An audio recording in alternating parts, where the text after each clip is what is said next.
The Ben Heck Show is brought to you by Element 14, the electronic design community and online store built for engineers and hobbyists alike. Join now and browse the store at element14.com. In the year 2000, Ben Heckendorn built his first mod. We can rebuild it. Smaller, better, portable. Since then, he has continued his work, helping those in need with creative new projects.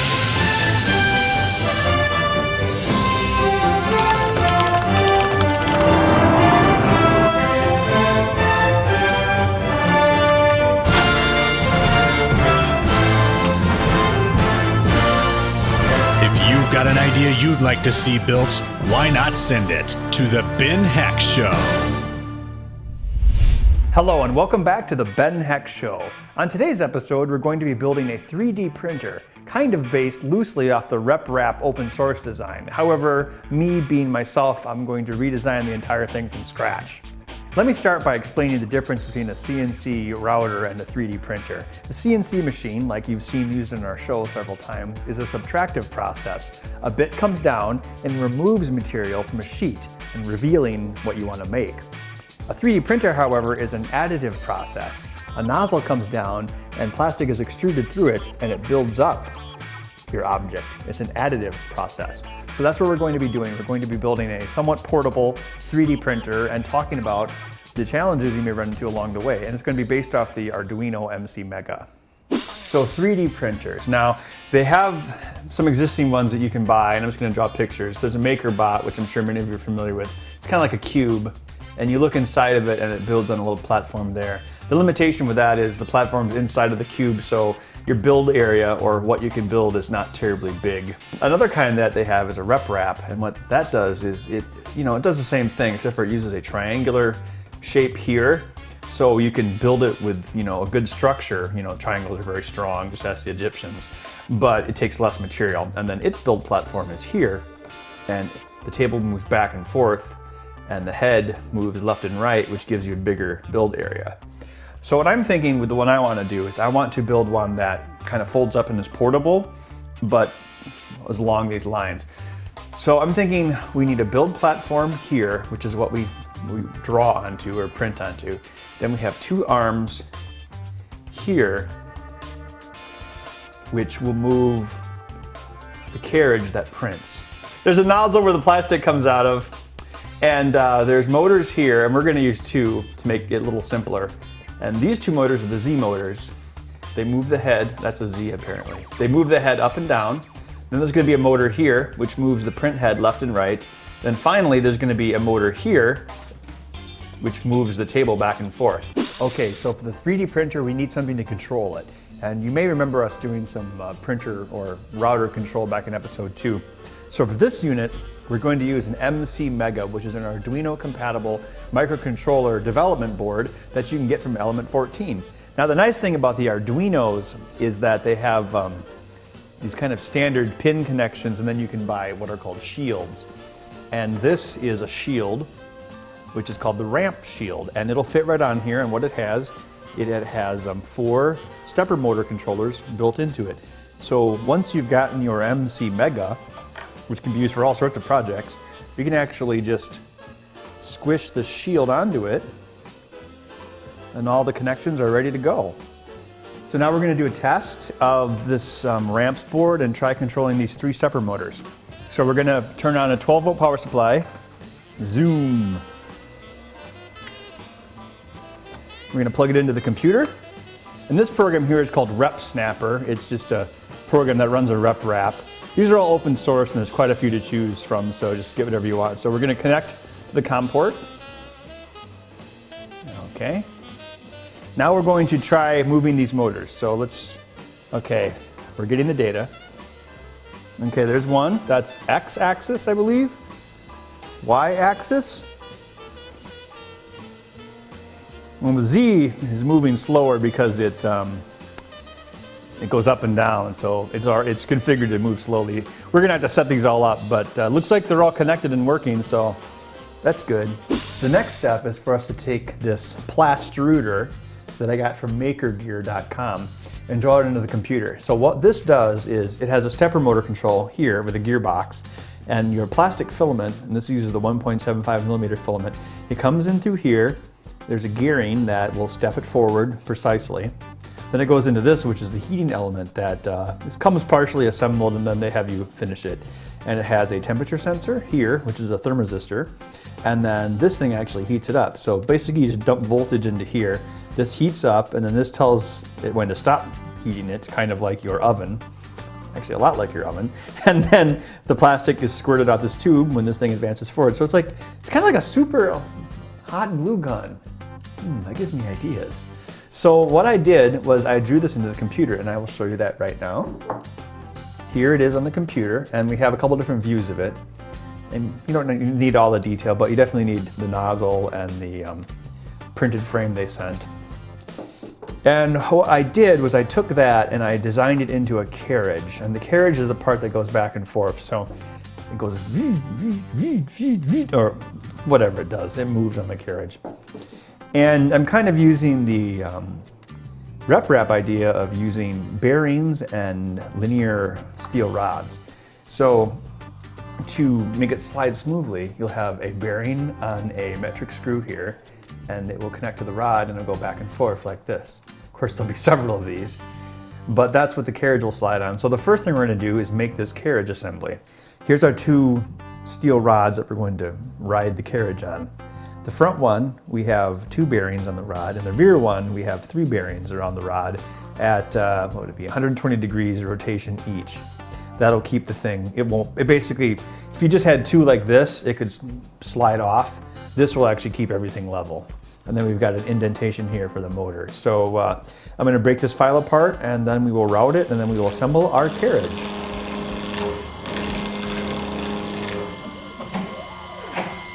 Let's put this together and see how it works.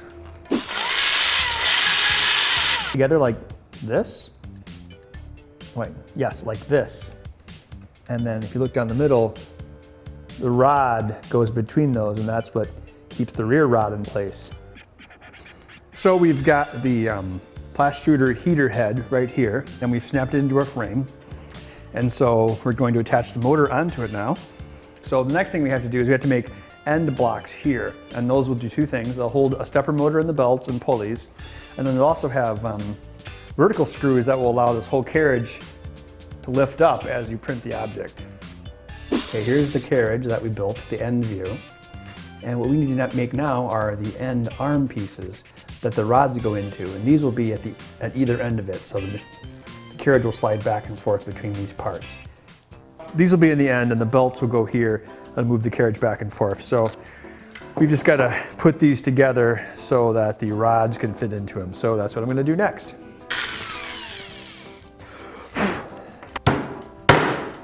Get in there.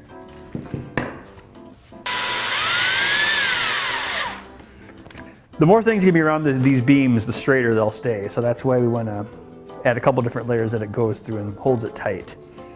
So then we have these little things here that accomplish that. And then they've got a little groove on them because we're going to have some nuts coming in here where the pulleys are going to be. So we have some more bearing sets here, kind of like our carriage, and these are going to go here. So the vertical rods that support this rides up and down on, zoom, see? So that's how that's going to work. Yeah, what we need is bigger washers around this to make like a fakey pulley.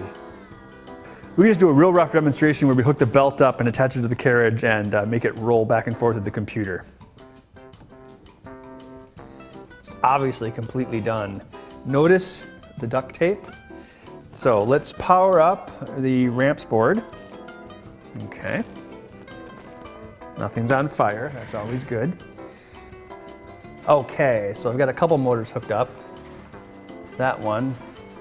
And then this should be our main motor. Yay, it moves. Oh no, I'm gonna hit the limit. No, no. Let's go the other way. Whee! All right, so I increased the speed. Yeah.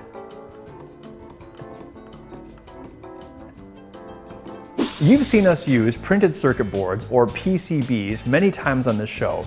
We had one custom made for our pinball machine, and there was also one in the CNC router from episode 2. Usually we get a one-off prototype because, you know, we're only making one of them and we want to get the right parts, but we're not going to mass produce them. Or we'll just take an existing circuit board when we make something like the Xbox 360 laptop. Typically though, hardware and embedded software designers have to visit a ton of different sites and talk to a lot of different vendors to pull together all the parts they need for a single project. It can be kind of overwhelming and confusing. Element 14 has announced a new system design solution that provides the tools, components, and information you need to take your project from idea to completion. It's called the Element 14 Node. It provides PCB design tools, prototyping services, software development environments, hardware development kits, and all the latest technical info on all the parts you need. It can even connect you to design experts, helpful service providers, and the engineering community. The Element 14 node saves time, reduces design risk, and makes it easy for engineers to pull together all the information they need. You can find more information at element14.com. All right, so you saw us build the end caps for the X carriage, which were these parts right here. The next thing that we needed to do was draw them into the main frame. So the next thing we're going to do is we're just going to start routing out pieces for this, and then we'll put it together. Ha ha ha, the parts have cut. Soon I will make the greatest 3D printer ever, and nothing can stop me now. Ha ha ha ha ha. Oh no, look, I hit a screw with the bit and the bit broke. So that's the first bit I broke on this machine. So that took me 1, 2, 3, 4, almost 4 months before I broke a bit on this, so not too bad. Work shed. Gotta bust out of these chains! All right, so now we're gonna start putting the frame together. We got the rods cut to length. Oh, it's not in place yet. And this is gonna be the top of the unit, but we're actually gonna put the top of the unit into the bottom of the unit to make sure everything's straight. So it's all about keeping things as straight as possible. Yeah, we're just using this as a basis to line it up, and then we'll mount these pieces in place, and then it'll hold together, and then we'll build it from the top down. All right, so now we're gonna slide on this whole thing, if it goes. There we go. So we have a spot up there at the top, which we're going to put the power supply and the driver board. And then the handle goes up there. So you can easily tote it. So add a little structure.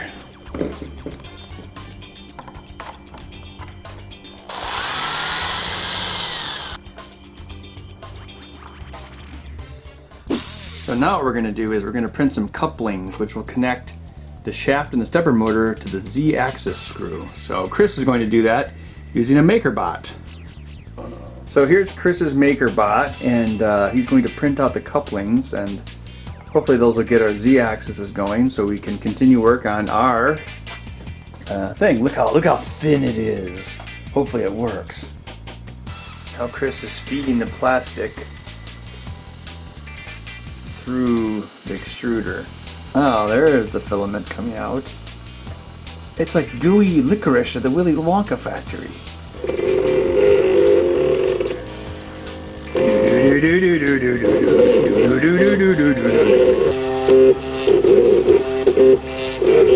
Alright, so now we've got these couplings that we printed, and we're going to use them to connect the Z motors to the Z screws. So we're just going to press these on and hope everything works.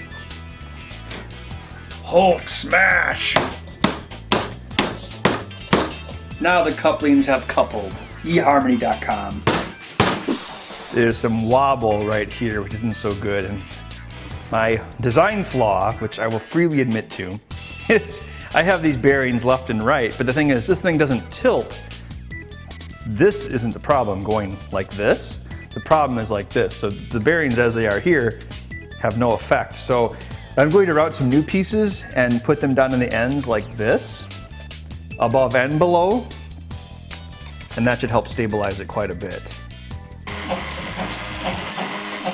Okay, so here's the brace in the bottom. See how it can still rotate a little bit? But if we put one up here, now it doesn't move at all. Well, I mean, this moves, but... So I think this is our solution. So we just got to build a plate that sits here on these slider things, and then the belt attaches to that, and that's what gets actuated back and forth.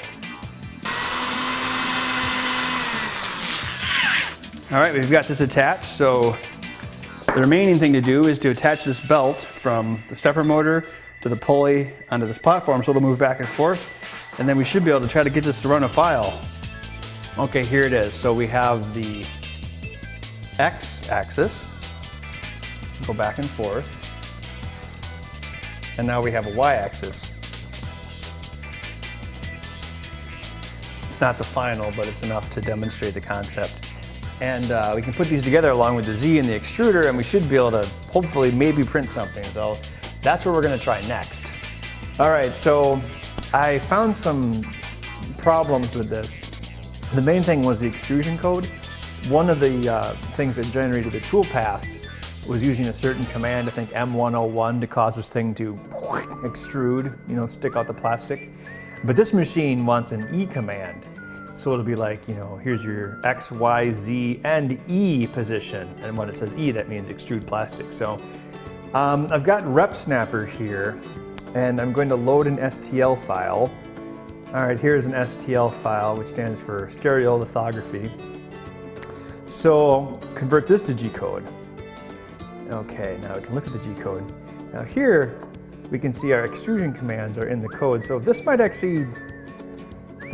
work. Let's see, set temperature, okay. G1, F0, Z0, blah, blah, blah, blah, blah. Yeah, let's try to print this. Let's see. Print. No, it's trying to do something. It's trying to print the object, but it's still not extruding. The problem might be that it's not up to the right temperature yet. Yeah, it seems pretty warm. That is my exact measurement, is that it seems pretty warm. Okay, we're getting some sort of result here. Again, I'm just using the rep snapper. Nothing's really configured that great, but it is depositing the material, and yeah, you can see it's starting to take shape. So the big things that were issues with this, the XY stuff, building this wasn't really a big deal, or well, I didn't think it was a big deal, but it's the configuring the G-code and the settings of all the stepper motors. That's what's really complicated. So if you build a machine, you might want to start with something like a cupcake MakerBot, where everything's you know, already kind of figured out for you. It'll save you time. But you know, once I know this is working, I can change the design and improve it for the next version. Because you know, this is my first 3D printer. I've never built one before. Basically, the hardest thing is how fast the head moves and how much material extrudes out when it does. And once you get those things right, that's when you get a good print, apparently. Okay. Well, we need to get the settings in place that tell us how wide the extrusions are going to be, because I don't know if you can really see it here, but there's gaps. But the structure is holding, and you know, the XY is correct. But yeah, once we tweak it, we'll get a more solid object. But you know, we built a custom 3D printer in 2 weeks, and we got to print something, so it's not too bad, I don't think. Are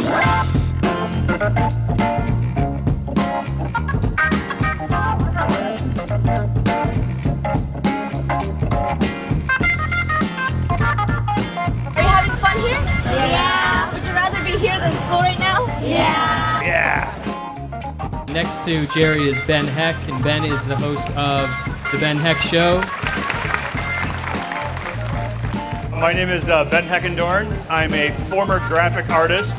Somehow segued that into electronics.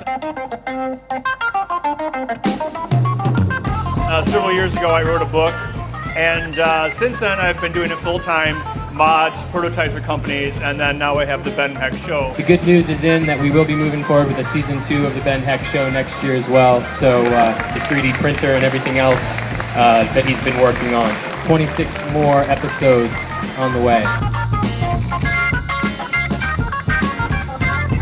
A quick note to the sponsor, Element 14. For anyone who's not aware, They are an online community and store for electronics. Okay, how about Sean Connery if he was on Battlestar Galactica? I don't think it's going to be the last battle, James Edward Olmos. I think she's got another 20 years in her. That's all the time we have for today. In our next episode, we'll be helping Phil Golden with his Expedition Awareness. It's an off-road adventure to help spread awareness about the disease ALD. Phil is creating a documentary of his trip, and our role will be to help him outfit his Jeep with cameras to help him capture the journey. We'll see you then. Stay tuned at element14.com/TBHS, where you can join the discussion, suggest builds for the show, and even have a chance to win upcoming builds. Remember, you can always email build ideas to benheck@element14.com. Thanks for watching.